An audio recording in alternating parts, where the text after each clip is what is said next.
La lectura de hoy está en el Evangelio de Mateo, capítulo 5, del versículo 38 al 48. Repito, San Mateo, capítulo 5, del versículo 38 al 48.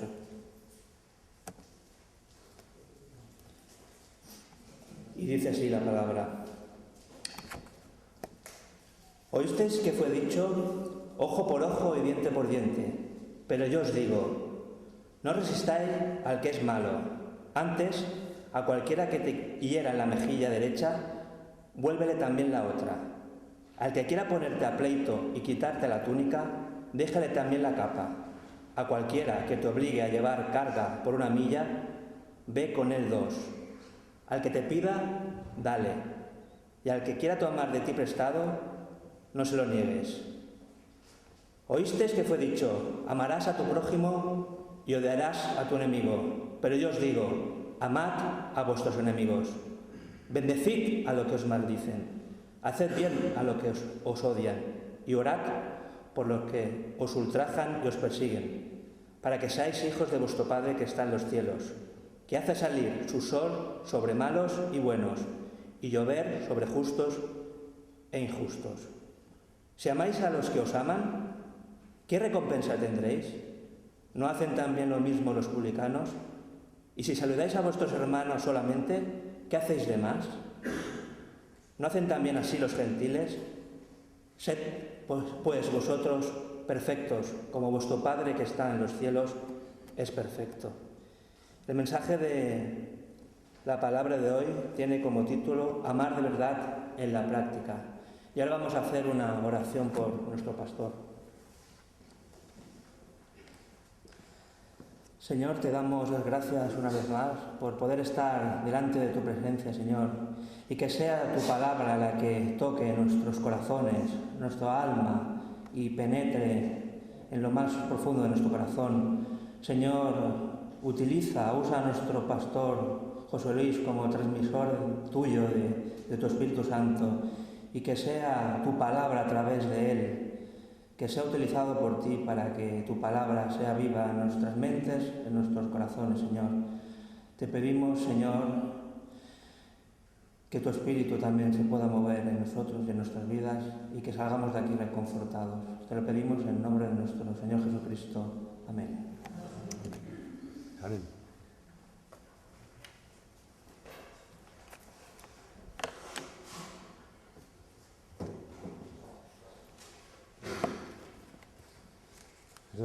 ¿Esto es tuyo?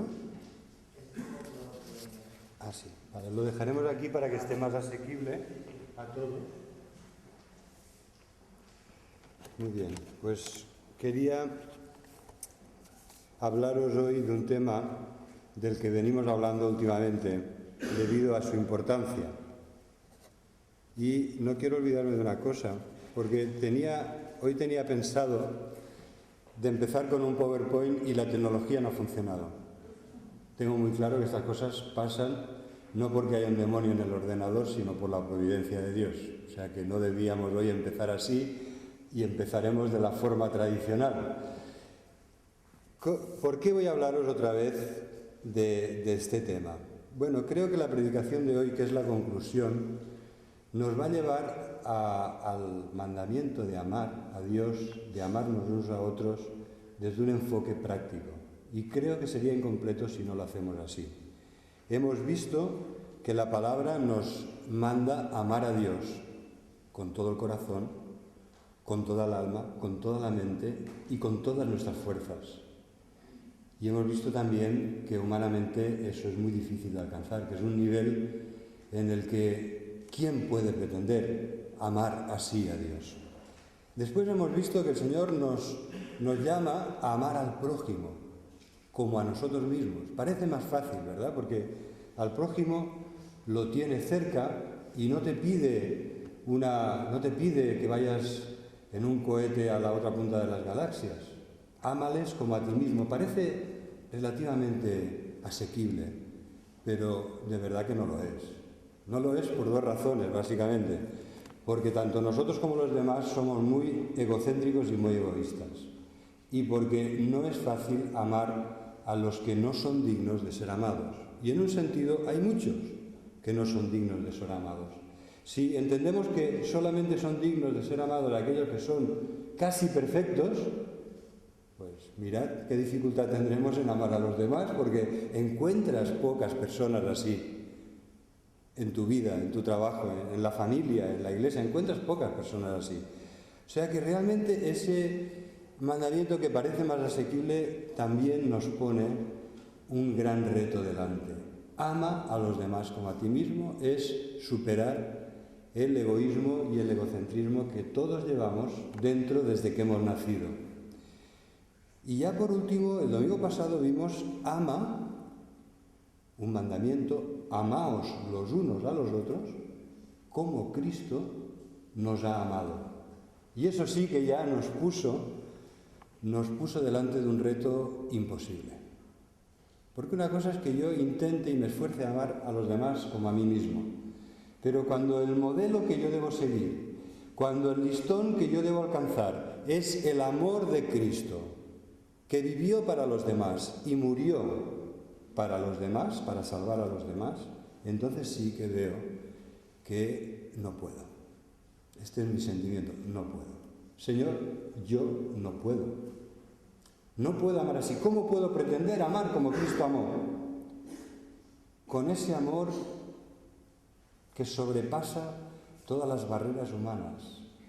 El amor que le llevó a orar por los que le estaban crucificando. Padre, perdónales porque no saben lo que hacen. El amor que le llevó a sentirse desamparado por Dios en la cruz. Dios mío, ¿por qué me has desamparado? Pero al mismo tiempo prometer al ladrón que tenía, al malhechor que tenía a su lado, hoy estarás conmigo en el paraíso. O sea, él se sentía cargado con nuestros pecados, llevando la maldición y el castigo que merecen nuestros pecados, y estaba todavía pensando en la salvación de aquellos que le pedían ayuda. Estaba pensando en su madre y la encomendó a Juan. He aquí a tu madre, madre, he aquí a tu hijo. Jesús vivió y murió por y para los demás, sin tener lugar donde recostar la cabeza. Así que cuando la palabra nos dice amaos, pero mirad, como Cristo nos amó, no por debajo de, no como a ti te parezca, no como puedas, sino como Cristo nos amó. Realmente, de nuevo, el sentimiento es, Señor, no puedo, ayúdame porque yo no puedo. Así que hoy vamos a entrar en el terreno práctico y la predicación de hoy quiere responder a la pregunta de cómo podemos amar de verdad en la práctica, en nuestra vida cotidiana.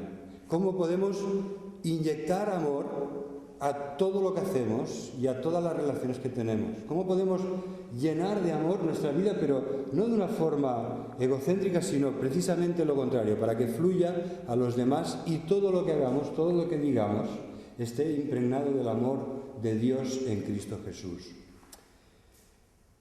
Pues vamos a intentar responder a esta pregunta. En primer lugar, una historia. Hay un hombre que acaba de convertirse al Señor. Se acaba de encontrar con el Jesús resucitado. Y eso ha cambiado por completo su vida.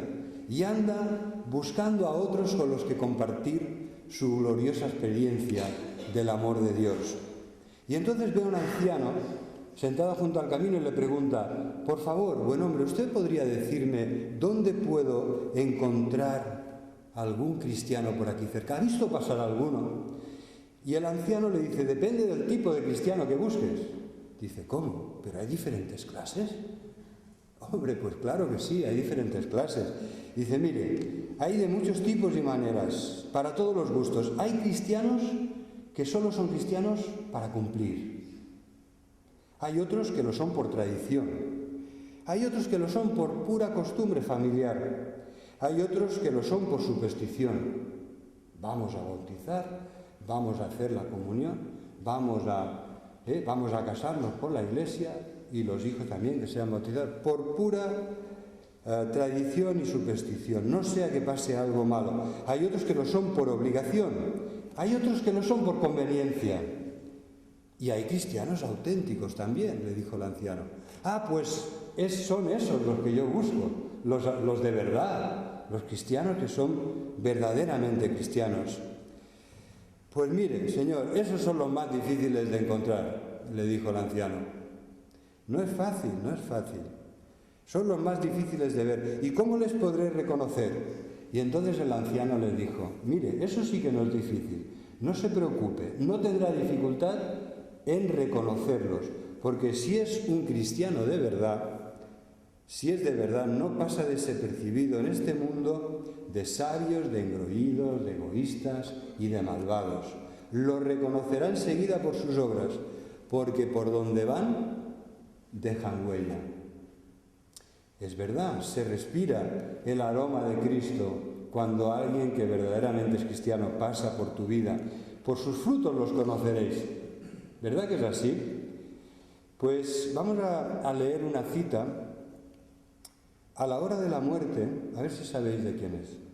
A la hora de la muerte no seremos juzgados por el número de obras, por los méritos que hayamos acumulado, ni por el número de diplomas que hayamos conseguido alcanzar a lo largo de nuestra vida, ¿no? No será por eso.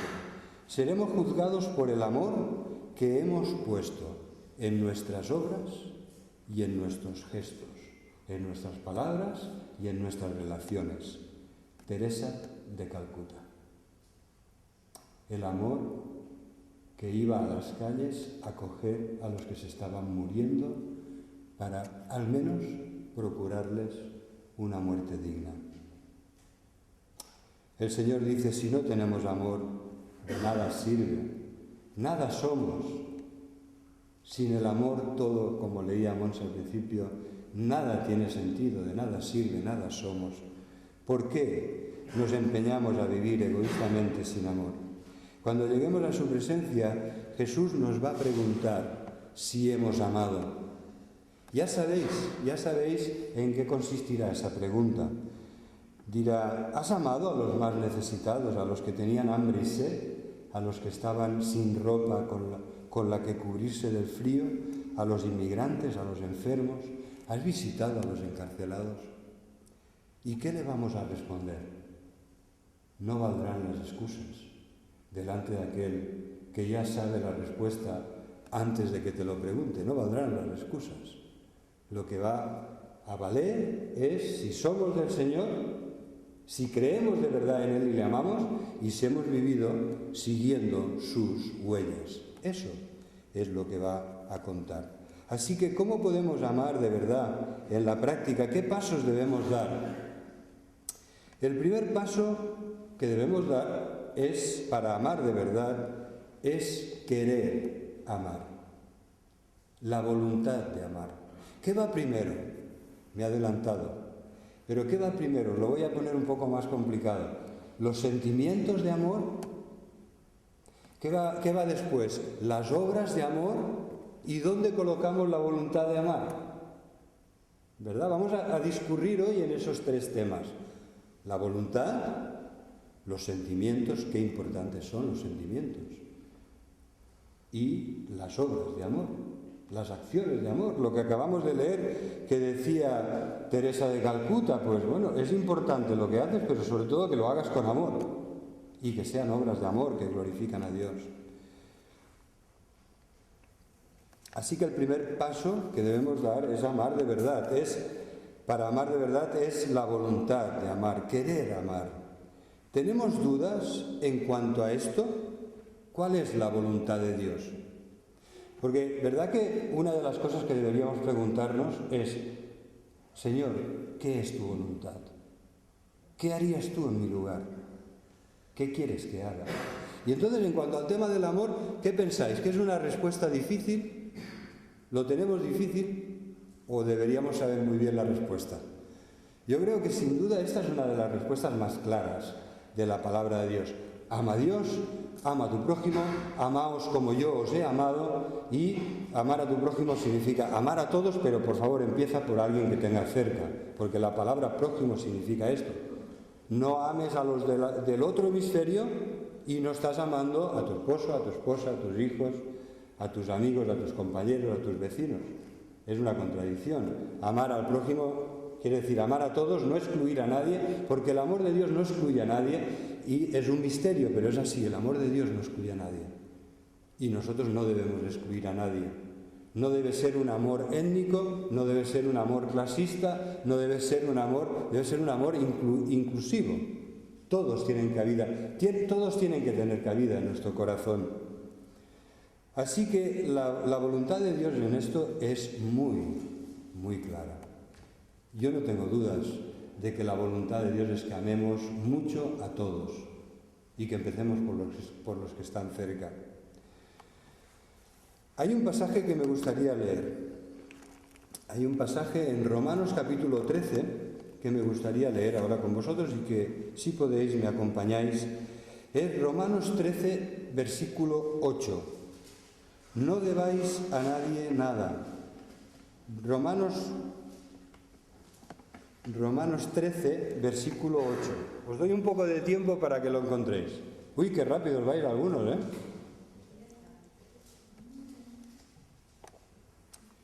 No debáis a nadie nada, sino el amaros unos a otros, porque el que ama al prójimo ha cumplido la ley.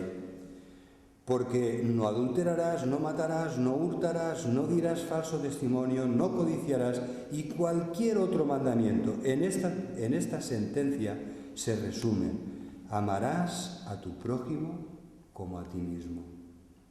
El amor no hace mal al prójimo, así que el cumplimiento de la ley es el amor. Y esto conociendo el tiempo, que es ya hora de levantarnos del sueño. Por favor, Marta, ¿resuena mucho? ¿Podrías apagar el otro micro o se oye bien? ¿Se oye bien? Es que antes resonaba cuando estaba ahí abajo. ¿Lo oís bien? ¿Se oye bien? ¿No molesta? Perfecto. Pues como os decía, después de hablar del amor, el amor no hace mal al prójimo, sino que es el cumplimiento de la ley. Y conocemos el tiempo, que es hora de levantarnos del sueño, porque ya está más cerca de nosotros nuestra salvación que cuando creímos, y tanto que sí. Hace 2000 años que se escribieron estas palabras, 1950 años, y tanto que sí que es verdad. Estamos mucho más cerca ahora que cuando nos convertimos, ya llevamos muchos años en el Señor. Estamos más cerca del Señor, estamos más cerca del momento que Él nos llamará. Y dice, la noche está avanzada y se acerca el día. Desechemos pues las obras de las tinieblas y vistámonos las armas de la luz. Andemos como de día, honestamente, no en glotonerías y borracheras, no en lujurias y lascivias, no en contiendas y envidia, sino vestíos del Señor Jesucristo y no proveáis para los deseos de la carne. Hermanos, no se puede seguir al Señor de otra manera. Ama a Dios, ama a tu prójimo y niégate a ti mismo. Toma tu cruz y sígueme. No se puede servir al Señor de otra manera. Acuérdate cada día, cuando te levantes, que tienes que tomar la cruz para que muera tu yo, para que muera todo tu egoísmo, todo lo que destruye las relaciones con los demás. Ese es su lugar. Por la cruz de Jesucristo nosotros hemos sido crucificados al mundo y el mundo ha sido crucificado para nosotros. Es así, esta es la ley espiritual en la que vivimos y solo de la cruz brota la vida. O te niegas a ti mismo y tomas la cruz o no hay vida. Hay otra clase de vida, la vida que viven todos, con egoísmo, con carnalidad, con disensiones. Pues aquí habla de glotonerías, borracheras, lujurias, lascivias, contiendas, envidia. Qué cosas tan corrientes, ¿verdad? El mundo vive así, pero no es la voluntad del Señor para nosotros que vivamos así. Su voluntad es muy clara. No debáis a nadie nada, sino el amaros unos a otros. Pues qué bien, ¿no? Si pudiéramos pagar de golpe todo lo que debemos, todas las hipotecas, todos los préstamos. Y no deber a nadie nada. Pero dice la palabra, siempre deberás algo. El amor. El amor siempre es lo que debes pagar a los demás. O sea, tú acuérdate de esto, no debáis a nadie nada, pero el amor, unos para con otros, que sea sincero, que sea ese honesto y verdadero amor al prójimo que el Señor quiere para todos nosotros. También debemos amar, dice Jesús, lo hemos leído, ¿verdad? En Mateo es un pasaje que si algún pasaje pone el listón alto, el listón del amor alto, es este. Porque dice, no resistáis al que es malo. Si te ponen a pleito para quitarte algo, dale más. Si te obligan a llevar una carga, una milla, llévala 2. Si te dan en una mejilla, pon la otra. Bueno, realmente el listón es muy, muy alto. Al que te pida, dale. Y además, fijaros, dice, amarás a tu prójimo y aborrecerás a tu enemigo. ¿Es verdad esto? ¿Esto lo dice la palabra de Dios? ¿El Antiguo Testamento hablaba así? ¿Explicaba las cosas así? No, en absoluto. El Antiguo Testamento, como en el Nuevo, el mandamiento es ama a tu prójimo. Y el prójimo son todos, sin exclusión, sin excepciones. Pero Jesús aquí, entonces, ¿qué está pasando? ¿Por qué dice Jesús, oísteis que fue dicho, amarás a tu prójimo y aborrecerás a tu enemigo? Porque está citando la falsa interpretación que hacían los maestros de la ley de su época, al menos alguno. El judío decía, ama a tu prójimo, que somos el pueblo judío, pero los que no son judíos no, los puedes aborrecer. Más bien, aquí no es que plantee los puedes aborrecer, es que debes aborrecerlos, debes odiarles. ¿No? Aborrecimiento y odio están muy cerca en este contexto.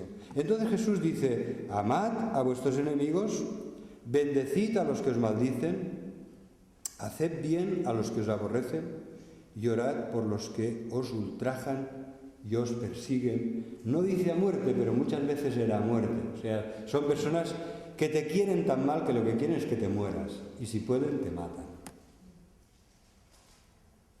Ámales, dice Jesús.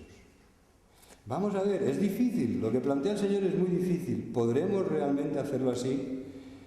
¿Qué debemos hacer cuando no hay sentimientos ni ganas de amar a alguien? Porque estamos en el primer punto. El primer paso para poder amar a los demás de verdad, en la práctica, es querer amar. Ese es el primer paso. Si no quieres, ¿dónde vas a ir? Ya has llegado. Ya estás instalado ahí. No le amas y no quieres amarle. Ya estás instalado ahí. Entonces, ¿qué hacer cuando no hay ni sentimientos ni ganas?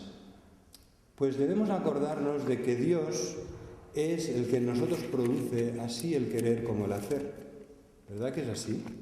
Filipenses capítulo 2 nos dice que Dios es el que obra en nuestro interior dos cosas, tanto el querer, la voluntad de amar, como el hacer, como el poder amar de verdad en la práctica. Esto depende de Dios, la palabra lo deja muy claro. Por tanto, amados míos, dice el apóstol Pablo en Filipenses capítulo 2, versículo 12, por lo tanto, amados míos, ocupaos en vuestra salvación con temor y temblor. No es un tema de broma ni de juego. Ocupaos en vuestra salvación con temor y temblor. Deberemos dar cuentas a Dios. No se puede jugar. No es un tema de estos de segunda importancia. Es de importancia capital. Y entonces dice, ocupaos en vuestra salvación con temor y temblor, porque Dios es el que en vosotros produce así el querer como el hacer por su buena voluntad. A Dios le mueve la buena voluntad. ¿Qué te mueve a ti y a ti y a mí? Dios nos mira y nos ve con amor, nos mira con amor, porque lo que le mueve hacia nosotros es su buena voluntad. ¿Cómo estás tú de buena voluntad? Porque esta es la clave del amor. ¿Tienes buena voluntad para amar a los demás? ¿Y cómo lo podremos hacer si no la tenemos? Pues bueno, pidiéndole al Señor. Es que no hay otra manera. Debemos orar a Dios. Señor, me presento delante de ti y me humillo delante de ti porque en vez de estar lleno de amor estoy lleno de otras cosas y reconozco que a esta persona no tengo el más mínimo deseo de amarla, ni quiero hacerlo, ni tengo sentimientos de amor hacia ella. Porque podemos orar de otra manera, pero ¿de qué servirá no ser sinceros? ante el Dios que ve todas las cosas completamente desnudas ante sus ojos. ¿De qué servirá? Él ya lo sabe. Él ya lo sabe cómo está, ya sabe las dificultades que tiene. Y es posible que sepa que tiene razón, además, de tener tanta dificultad con esa persona tan desafecta, que te lo ha puesto tan difícil, que se ha portado tan mal. El Señor ya lo sabe, además, por qué te sientes así. Pero Él te quiere ayudar a superar eso. Entonces, después de esto, lo que debemos hacer es reconocer nuestra incapacidad de amar como Dios nos pide, como Cristo nos amó, ponernos de rodillas y hacer una sencilla oración. Señor, que no sea mi voluntad, sino la tuya. ¿Verdad que Cristo, en el peor y más difícil momento de su vida, que tenía una agonía que sudaba gotas de sangre, oró de esta manera de forma repetida? Señor, si puede ser, pasa de mí esta copa, pero que no sea mi voluntad, sino la tuya. Y no te levantes, no te levantes. El Señor oró, insistió y volvió a orar. Señor, que no se haga mi voluntad, sino la tuya. Porque Él sentía que en aquellos momentos la cruz era tan horrible, en todos los sentidos, físicamente, emocionalmente, espiritualmente, era la muerte. Era cargar con la maldición de nuestros pecados, era ser hecho pecado Él. Era que Él iba a llevar la maldición, Él, Dios mismo, que Dios estaba en Cristo reconciliando consigo al mundo. Si puede ser, pasa de mí esta copa, pero que no se haga mi voluntad, sino la tuya. Jesús, por amor, estuvo dispuesto a apurar esa copa hasta el fin. Y no hay otra manera de amar a los demás que de rodillas diciendo, Señor, no puedo y tampoco quiero. No hay ningún sentimiento de amor porque se ha portado muy mal o porque me cae muy mal. A veces no es que se haya portado muy mal, pero tenemos nuestros gustos, ¿no? Y esa persona nos cae rematadamente mal. Entonces dice, Señor, ponte de rodillas porque yo quiero que le ames y quiero que te humilles y me pidas que te dé el amor que tú no tienes. Tienes que quebrantarte hasta el punto que tú recibas de Dios la voluntad de amar a esa persona, que puede ser, fijaros, personas tan cercanas como tu esposa o tu marido, como tus hijos o tus padres, como tus hermanos de la iglesia. Y es importante que en esta lucha espiritual de oración el Señor venza, tu voluntad sea quebrantada y ames como Dios quiere que ames a esa persona. Señor, que no se haga mi voluntad, sino la tuya. Señor, te pedimos que nos des amor por los demás, que tú ames a través de nosotros, tan pecadores y tan egoístas. Y es posible, hermanos, es posible, porque el amor de Dios, dice Romanos, ha sido derramado abundantemente, a raudales. El manantial del amor de Dios fluye con tanta intensidad que llena por completo nuestra vida y se derrama para los demás, fluye para los demás.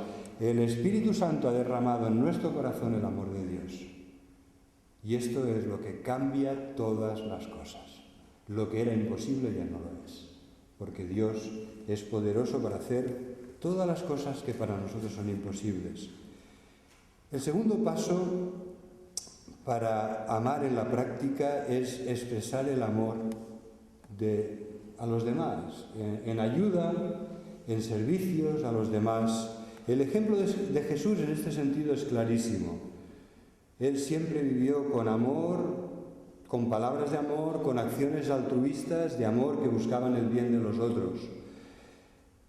Curaciones, Jesús curaba por amor.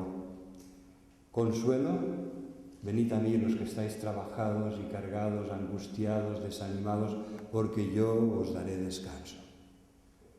Mi yugo es ligero y fácil, y también ligera es mi carga. El Señor enseñaba la palabra de Dios por amor, alimentó y guió a las multitudes por amor y sobre todo murió en la cruz por amor. No hay nada en la vida de Jesús, incluso cuando echó con un látigo a los que ensuciaban el templo con sus negocios, lo hizo por amor, porque la ira y el amor no están reñidos. Entonces, ¿qué viene primero? A ver, hemos visto que la voluntad es muy importante y está ahí como piedra de toque, como piedra del ángulo. Pero ¿qué viene primero? ¿Los sentimientos o las obras de amor? ¿Dónde pondrías tú el carro? ¿Delante o después del caballo? ¿Verdad? El carro siempre tiene que ir detrás del caballo, porque así el caballo puede tirar libremente de él. Pues en este caso también yo estoy convencido de que las obras de amor tienen que ir por delante de los sentimientos de amor.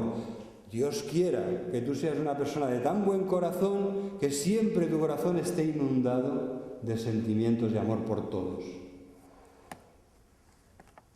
Hay un poco de ironía, ¿no? Hay mucha sinceridad. Dios quiera y Dios nos dé esto, pero también hay un poco de ironía cuando pienso en mí, porque esa no es mi realidad. Yo no puedo constituirme en un banco de amor como si eso fuera mi personalidad y eso fluyera espontáneamente. No, es el Señor. Él es la fuente de amor. Dios es amor. Y el Espíritu derrama el amor de Dios en nuestros corazones. Y Jesucristo en la cruz entre el cielo y la tierra es un puente de amor para que el amor fluya desde Dios hacia nosotros. Pero yo no tengo un banco inagotable de amor, ni creo que ninguno de nosotros lo tiene. Por esta razón hemos de acudir al Señor y darnos cuenta que el segundo paso es realmente las obras de amor. Servir por amor, ayudar por amor, como hizo Jesús. El verdadero amor se enseña sobre todo con la fuerza del ejemplo. ¿Os acordáis de aquella ocasión que Jesús lavó los pies de los discípulos? ¿Os acordáis? Qué momento tan entrañable, ¿verdad? Y además, cuando lo ves a la luz de que el Señor estaba a punto de morir, realmente es que está a punto de ir a Getsemaní y llorar y sudar gotas de sangre de la agonía terrible en la que estaba viviendo. Pero en aquel momento él, por un momento, se libera de toda la carga de pecado, de amenazas de pecado y de muerte que están cayendo sobre él, y da el ejemplo supremo de amor y servicio a los demás. Nadie se quería humillar. ¡Qué humillante! Hacer de siervo y lavar los pies a los demás. Pero qué humillación es esta. Nadie quería hacerlo. Y Jesús tuvo la buena disposición. Lo primero que hizo fue ponerse el delantal de siervo. Se ciñó la toalla con la que iba a secar los pies que iba a lavar. Y cogió la palangana. ¿Sabéis? En la Biblia solo hay 2 palanganas. Ya me dirás cuál quieres coger tú. ¿Cuál es la otra? La otra famosa palangana de la Biblia. La de Pilatos. Solo hay 2, La del traidor, la del cobarde, la del que se mueve por intereses y la palangana le sirve para hacer teatro, y la de los que aman y sirven como el Señor. Las 2 palanganas están al final de la vida de Jesús, ¿verdad? Las 2 están allí como un símbolo para que tú te plantees siempre cuál de los 2 lebrillos vas a coger para tu vida. El Señor se dispuso para servir, amó a los suyos, les amó hasta lo sumo, les amó hasta el final y se lo demostró lavándoles los pies. Lavar los pies es un símbolo del pecado, porque no hay servicio demasiado bajo, a pesar de que tu posición sea más alta de la que ese servicio en principio presupone. Jesús dijo: no te guíes por tu posición, sino por las necesidades de los demás. ¿Qué hay que hacer? Tienes que arremangarte y ayudar, servir, lavar los pies, lavar los platos, cocinar, ayudar a otro que necesita que le escuches durante media hora, o durante una hora? ¿Qué necesidades, mejor expresado, qué personas necesitadas pondrá el Señor en tu camino hoy y mañana y pasado? ¿Serás sensible a ayudar? ¿O vivimos de tal manera que solo lo que está programado es importante y no nos damos cuenta de todas las necesidades que hay a nuestro alrededor? El Señor sirvió y lavó incluso a Judas. Qué fuerte esto, ¿no? Porque en esta trilogía, Jesús lavando los pies, Pilato lavándose las manos y Judas buscando las 30 monedas y dando un beso al que traicionaba. ¡Qué trilogía! Aquí al final de todo. Y el Señor, incluso a él, seguramente también a él, sabiendo lo que iba a hacer, le dio el último acto de amor y de servicio y le lavó los pies para que fuera, no para que fuera, sino incluso sabiendo que le iba a traicionar. El Señor nos anima al servicio con su ejemplo, con sus palabras. Vosotros también debéis hacerlo. Si yo, el Señor y el Maestro, he hecho esto, vosotros también debéis hacerlo.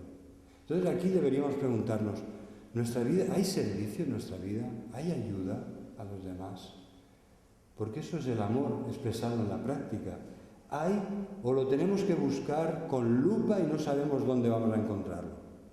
De verdad que deberíamos volver a reenfocar todo el tema del amor desde este enfoque tan práctico. Sirvo a los demás por amor, porque dice, en Cristo Jesús lo que cuenta no es ni la circuncisión ni la incircuncisión, es la fe que obra por amor y servir a los demás por amor. Eso es lo que cuenta.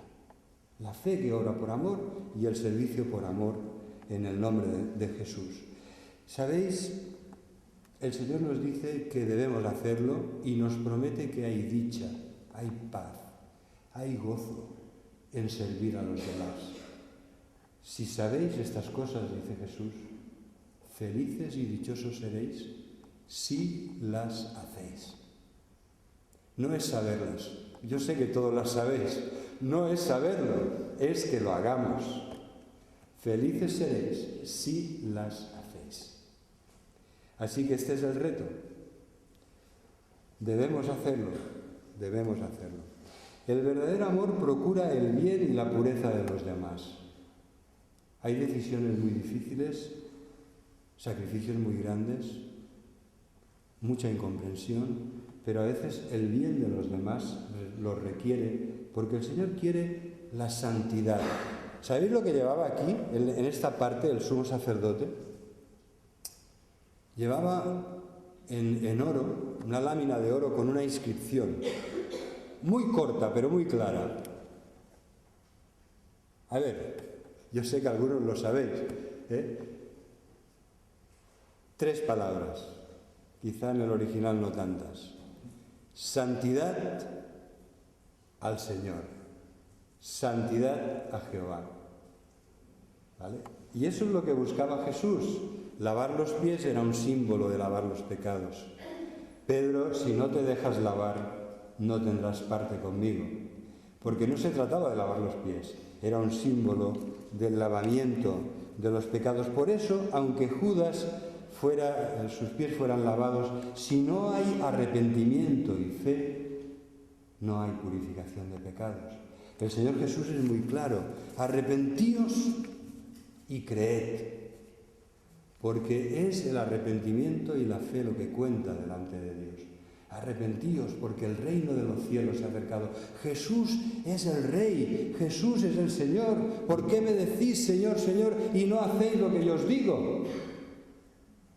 Porque no todo el que me dice Señor, Señor entrará en el reino de los cielos. A ver, lo que nos abre la puerta del cielo no es estar aquí sentado, es que Jesucristo esté sentado en tu corazón, en el trono de tu vida.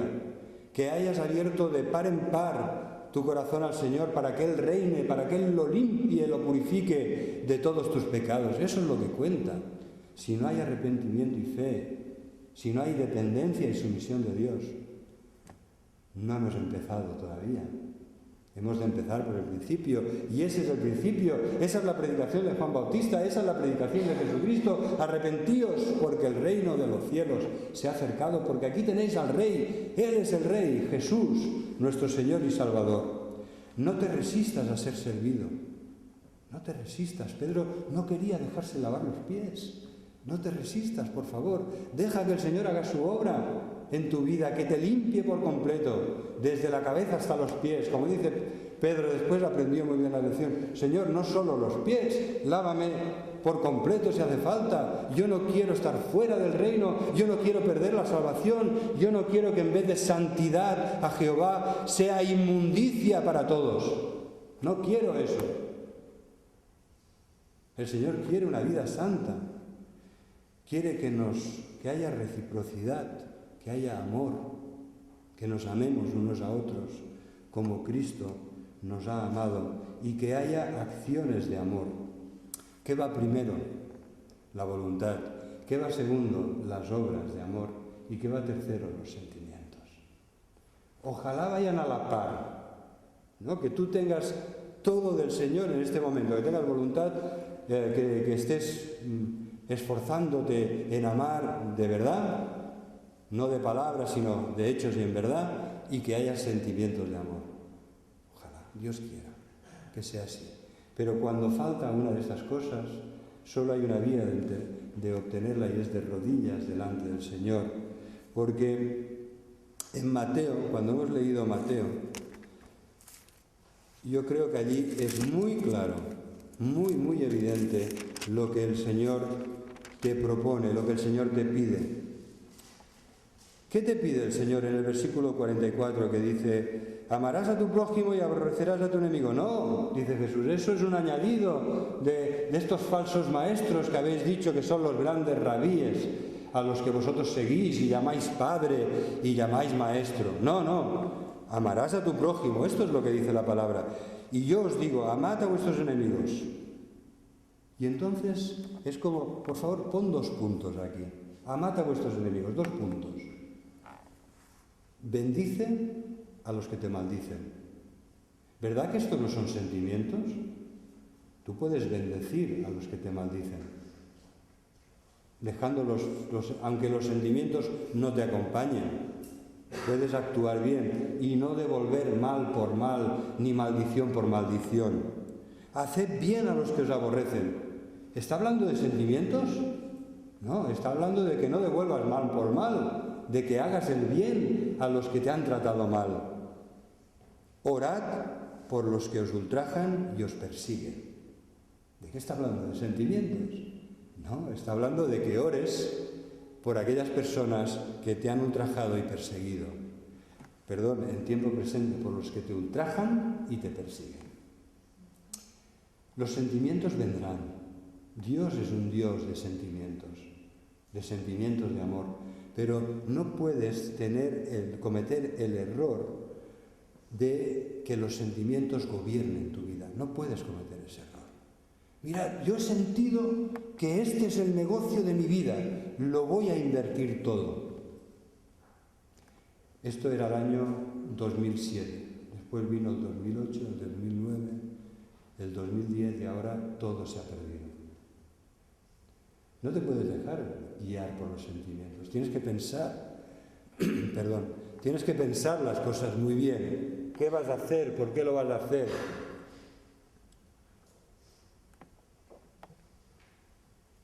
Y todavía os voy a poner un ejemplo más común, lamentablemente más común.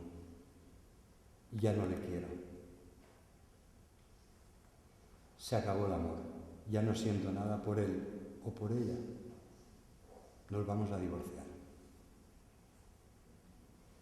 Qué triste. ¿Cuántas familias rotas? Porque uno de los dos ya no sentía lo que sentía al principio, ya no siente lo que sentía al principio. Qué triste, ¿verdad? ¿Qué nos vamos a dejar gobernar por los sentimientos o por la ausencia de ellos? El Señor dice ama, no te dice si sientes mucho amor, ama. Si sientes una ternura irresistible, por favor, no te la guardes. Exprésala. El Señor no te lo plantea así. El Señor te plantea que ames a tu esposo y a tu esposa, que lo respetes, que la respetes, que te acuerdes de la promesa que hicimos cuando dijimos, Señor, delante de ti nos unimos en amor, en sagrado matrimonio. No te puedes dejar gobernar por los sentimientos o por la ausencia de ellos, porque los sentimientos es complicado, Es complicado el mundo de los sentimientos. Jesús era una persona llena de sentimientos de amor, de sentimientos de compasión. Cuando Jesús sentía compasión, dice la Escritura que se le removían las entrañas, se conmovía por dentro. Cuando Jesús se enfadaba, Jesús echó 2 veces. Imaginaros lo que era aquello. Aquello era el mercado principal de Jerusalén, era el templo lleno de animales, de corderos, de palomas, de bueyes. Allí se vendían todos los animales para el sacrificio. Aquello era un gran negocio. Y Jesús 2 veces, con un látigo y enfadado, los echó de allí. La ira no es pecado. Lo que es pecado es lo que haces con tu ira. Y Jesús no pecó, pero sí se airó. Jesús era una persona llena de sentimientos de amor hacia su madre. He aquí, Juan, he aquí a tu madre. Hacia sus discípulos, que los amó, que los cuidó, que los protegió. Estando en Getsemaní, todavía sufría más por ellos. Dejadles ir. Es a mí a quien buscáis, ¿no? Pero aquí estoy. Yo soy. Y todos cayeron. Y los discípulos todos huyeron. Ninguno de ellos fue apresado con Jesús. Dolor. Jesús era varón de dolores, experimentado en quebranto. ¿Qué le pasó a Jesús delante de la tumba de Lázaro? Dice la Escritura, el versículo más corto de la Biblia, Jesús lloró. Pero créeme, no debía ser un lloro imperceptible, disimulado con un pañuelo o con la túnica. Jesús lloró y todo el mundo lo vio, que no es pecado llorar, que no está mal llorar cuando tienes que llorar. El problema es que no lloramos cuando tenemos que llorar. El problema es que nuestros pecados no nos hacen llorar. Ese es el problema que tenemos. El problema es que la miseria que hay a nuestro alrededor no nos hace llorar como debiéramos. Ese es el problema. Jesús lloró. Jesús experimentó una angustia atroz en Getsemaní, hasta el punto que la carta a los Hebreos, en el capítulo 5 y versículo 7, nos dice lo siguiente. Y Cristo, en los días de su carne, ofreciendo ruegos y súplicas con gran clamor y lágrimas al que le podía librar de la muerte, fue oído a causa de su temor reverente. Y aunque era el Hijo, por lo que padeció, aprendió la obediencia y, habiendo sido perfeccionado, vino a ser autor de eterna salvación para todos los que le obedecen. ¡Qué ejemplo, queridos hermanos! ¡Qué ejemplo! ¡Qué ejemplo el de Jesucristo! ¡Qué hombre de verdad! Con sentimientos. ¿O es que se es más hombre, como nos han educado a muchos de nosotros, cuando no hay sentimientos y has de ser un tío duro y no puedes llorar y no sé cuántos cuentos más? ¿Se es más hombre porque no hay sentimientos? No. Yo me lo creí de pequeño, pero de mayor me he dado cuenta que no, que eso no era así, que me vendieron algo que no funcionaba. Quedamos aturdidos por la intensidad de las emociones de Jesús. No es una punzada de piedad, sino la compasión de un corazón partido. No es una irritación pasajera y disimulada, sino una ira aterradora. No es una lágrima silenciosa, sino gemidos y angustia. No es una sonrisa débil, sino una celebración llena de éxtasis. Jesús es como un manantial que baja fresco y puro de la montaña, y nosotros somos como un débil goteo de emociones que tenemos miedo de expresar. Y sabéis, lo peor que nos puede pasar es que no hagamos caso a las emociones.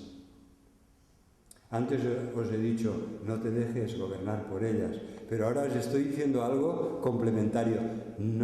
No debemos dejar de sentir y de identificar las emociones. Debemos tener inteligencia emocional para saber qué me está pasando. Porque si no, después vienen las úlceras y vienen las ollas a presiones, parece que todo está bien, ¿verdad? Y de golpe, ¡pum!, la traca final. No podemos ignorar nuestras emociones. Debemos pedir al Señor sabiduría para reconocerlas y expresarlas correctamente. No cometas el mismo error que he cometido yo y muchos otros, de irlas guardando, ¿no? A ver si se van. No se van, están ahí. Las debes reconocer, las debes expresar. Y eso te debe llevar al Señor para que te llene de amor, aunque sean expresiones de rencor, de angustia, de falta de perdón, de ira. Debes llevarlo a los pies de la cruz, al trono de la gracia, para que el Señor haga con tus emociones lo que debe hacer, para que seas liberado de todo eso que bulle en tu interior, de todas esas pasiones que no dejas que salgan, pero cuando salen explotan y hacen daño a todos. El Señor quiere que amemos y es muy importante que pongamos los sentimientos en su lugar, y los sentimientos, créeme, tienen su lugar. Por supuesto que tienen su lugar y deben ser tratados por el Señor. Así que, por favor, vayamos al único que tiene poder para tratar con nuestros sentimientos, para curar nuestras heridas y nuestros malos sentimientos, nuestras bajas pasiones, y para expresar lo que el Señor quiere que hagamos, que es amar a los demás con sinceridad, con pureza, en santidad, de una forma práctica, no de palabra, sino de hechos y en verdad, y poner las cosas en su debido orden. En primer lugar, la voluntad de amar, y pedirle al Señor que nos dé esa voluntad de amar. En segundo lugar, las obras de amor, y pedirle al Señor que nos capacite para obrar por y con amor. Y en tercer lugar, los sentimientos. Que el Señor nos ayude a que la voluntad de amar y las obras de amor vayan acompañados de verdaderos sentimientos, de amor conyugal, parental, filial o fraternal.